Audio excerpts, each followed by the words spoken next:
Good afternoon, and welcome to my daily Facebook Live broadcast. If you haven't joined me before, let me give you the formal introduction. Those of you who've seen me before can skip this bit. My name is Barry Selby. I'm a best-selling author, speaker, and relationship attraction expert, helping strong, successful women find balance in love, life, and business. I'm also a very passionate champion for the divine feminine, and I do these talks every day. This is Messages for the Masculine to Inspire Feminine Heart. This is number 286. Going to hit 300 this month. Keep going every day. And the topic today came out of a talk I had yesterday. I was on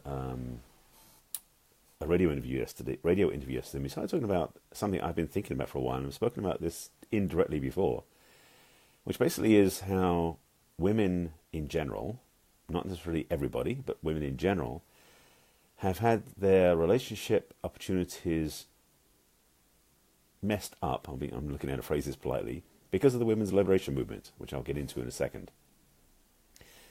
If you feel this has a meaning to you, which I hope it will when we get to it, please let me know in the comments. You can also like it, love it, share it out, etc., etc. And I've got something to invite you to at the back end of this broadcast. So let me jump right in, because these broadcasts don't take long, and I want to make sure I get to the heart of the matter quickly.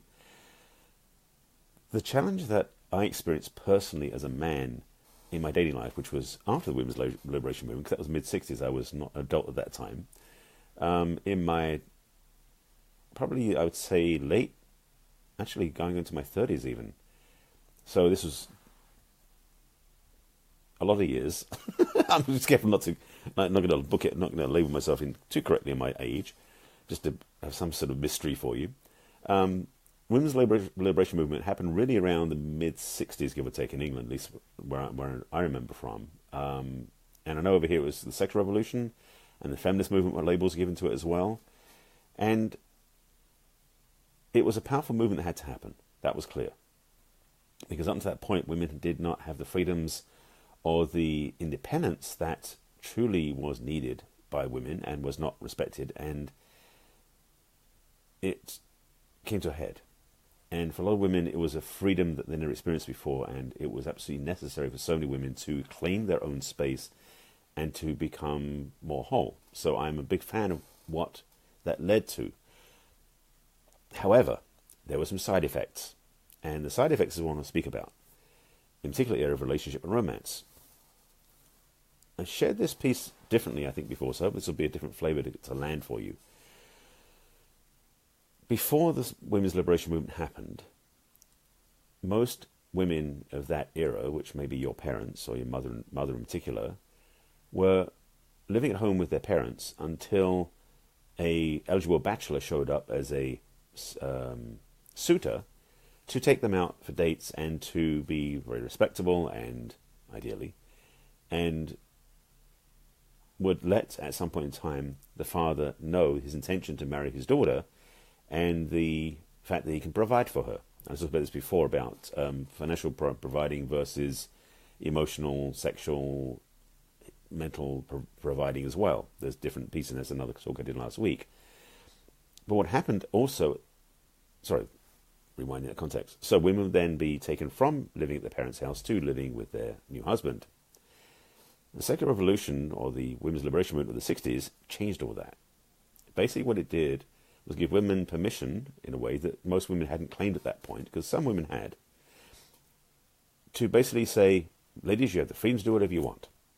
You can take your space up, you can get out in the world, you can do what you want, and have your independence. And women basically started claiming that. Women were going out to work, for some of them, for the first time ever. And some of the jobs were more than just working as secretaries or workers in production lines. In the factories, they were actually taking executive positions. They were moving up the ladder, as it were. And over the next 10, 20, 30 years, up until the 90s and into the new millennium, the 2000s, a lot of women were working their way up that structure, climbing the corporate ladder. Now, what many women were not doing was forging their own way and defining a new structure. In fact, that was a conversation I had today. I'm sorry, I'm watching three threads just go like this, and I'm like, which one do I follow? So bear with me for a second as I figure out. Hopefully I get to all of them, because they have value, all of them do. So one part is, for many women, the business world hasn't been successfully in service to women being the feminine, which is kind of my big secret I was going to give you a bit later, but I'll give it to you now. It would actually conform women to fit the mold that was already created by the men. So many women out there, maybe you were one of those women, who in the business world were confined and contained in that male mindset of doing things to succeed and be effective in the corporate workplace. Because before that, women were maybe secretaries, which is the denigrated role they were put in by the men, because men didn't think they could be as equal to, women could be equal to them, which is one of those, how to put it politely, old wives' tales. Definitely something that was not the truth. So that's something that's changed. Now, what's this got to do with romance and relationships? Funny you should ask. Let me get to that momentarily. I'm just thinking there were three threads, and that was one of them. Is there a second one I want to follow? Let me just jump into this one and see if the other one shows up. So, all you women out there working in the business world, taking on the world like a man and going to Wall Street or wherever you're working and being corporate and everything else, one of the challenges was meeting men to date that weren't people you worked with, because most women were working long hours like the men were. The only people you'd meet were the ones you worked with. So you got drinking with them afterwards, and then things would happen. I did that myself with some of my co-workers back in the old days, back in England. It was something that happened. So first of all, your dating pool was much more contained. It was basically who was on the same floor at the corporate structure you worked in, versus what's available nowadays, thankfully, which is all these dating sites, dating apps, and all places you can go. Secondly, you ladies had been trained, without knowing it, to act like, think like, copy, and emulate the men around you. Now, yes, you were different physically, and you maybe wore different clothing, although some of the clothing was very masculine styled, but it meant that you took on the habits and patterns that men had, which is effective in the business world, and it's where it ruins you in the relationship world. And that's what I want to get to. This is caught on my work, by the way, so I'm just putting this out there as part of the message for the ladies watching this in particular. For many women out there watching this, if you have, like the women I used to date, because I went through this a few times in relationships myself, you basically were so powerful and strong, you would take charge of the relationship. In fact, you would choose partnership. You wouldn't actually... no, I'm not going to go there. Let me put it back here. Okay. You'd basically be the one that would say, you'd take the man to bed almost. And it wasn't necessarily a playful, light-hearted thing. It was just like mechanical in some ways, because there was such a drive in you as a woman to be like the men, which was to compete, get the goal, aim for the target, and succeed in a relationship that would, in some ways, cut the balls off the men. I had mine severely... I'm not going to go there. And let's just say I had some past experiences myself in a relationship where women were asking me out and were running the show, and then they would get upset with me down the road because I didn't take charge, because I didn't bother taking charge because she had taken charge. And for many women out there who've done that, you have probably had relationships that ended up where you were waiting for this man to step up and he didn't, or he overcompensated and you felt confined and minimized, and neither one was healthy.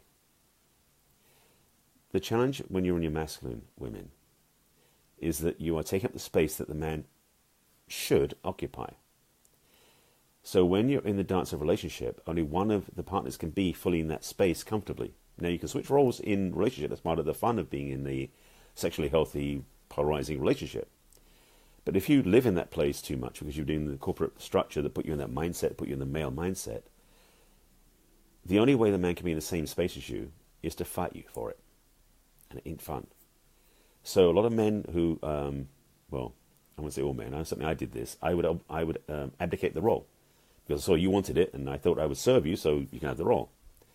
Which meant a few minutes down the road, the relationship would start to sour because I didn't take that space back because you were sitting in it, as it were. So for you ladies out there who've been there, this may be what ruined your love life. Not realizing that, one, it's better for you to let the man take that place, and two, the more you step into your feminine, the more amazing your relationship can be. And three, because of that feminine inhabitants that you choose to take on, inhabiting, yeah, well, close enough, that he would then be encouraged and maybe inspired or even required to stand up in his masculine fully and available to you. which would change the whole paradigm of the relationship to be healthy and whole. That, in a very convoluted way, is actually how relationships really succeed. So let me just give you that piece so you can see where I'm pointing you towards. A powerful, authentic, a powerful, authentic, holistic, passionate, fulfilling, dynamic, aligned, transcendent relationship, that's a few good words for it, is predicated on having two partners that occupy opposite ends of the polarity spectrum, masculine and feminine. Now, this I'm saying is partners, didn't say necessarily men and women, I didn't say which way around that was, because this is the point. It's the energetic polarity that creates attraction and the sexual chemistry that makes relationships rock. So whether it's a gay couple or a reverse polarity couple where the man's in the feminine, the woman's in the masculine, it's not an issue, as long as it's naturally aligned to the innate natural tendency you have. So, one partner's in the masculine, one partner's in the feminine, particularly when it comes to the romantic energetics. Now, in certain parts of life, you're both being the masculines do certain things. In other parts of life, you're both being the feminines do certain things. That's the way life is. But when it comes to the sexual chemistry, masculine, feminine polarity is what creates the attraction that makes life rock. If you're in the wrong seat, backwards as it were, you're actually creating a double issue. One, because you're out of alignment with your true nature, and secondly, you're blocking the space for the other person to move into their true nature. Nobody wins. That's why you mess up your love life. Get back to the right polarity. Get back to your authentic nature. Get back to the true aligned heart that you're truly born with, that maybe has been trained out of you, but it's really in there. And you can have the relationship you really desire. This is the work I've been studying for the last 11, almost 12, it's about 11 years now. And I'm passionate about this. This is what changed my life personally, and why I'm so passionate about women being the feminine. One, because, ladies, you are amazingly beautiful and sexual when you're in your feminine, so I'm a big fan of that. And most men are when they wake up to it. But secondly, you're going to save the planet. Yes, you are going to save the planet. This masculine energy that's been driving, or I should say, it's not even the masculine, it's the undeveloped masculine energy, let's be clear, been driving this planet, has been driving off the cliff. And it's the feminine power, together with the awakened masculine, that can turn this ship around. Driving ship, something like that. So my passion, my work, my service is to help save the planet. But truly it's about reminding us all of our natural, authentic roles for masculine and feminine connection to have a relationship that really rocks. The funny thing is, when you change your relationship polarity to the right way around and you find this attraction that works and you're in your authentic nature, the rest of your life changes as well. And when more people do that, then the more of the life itself changes. That's why this plan has a big vision. So I think that's gotten to the bottom of this.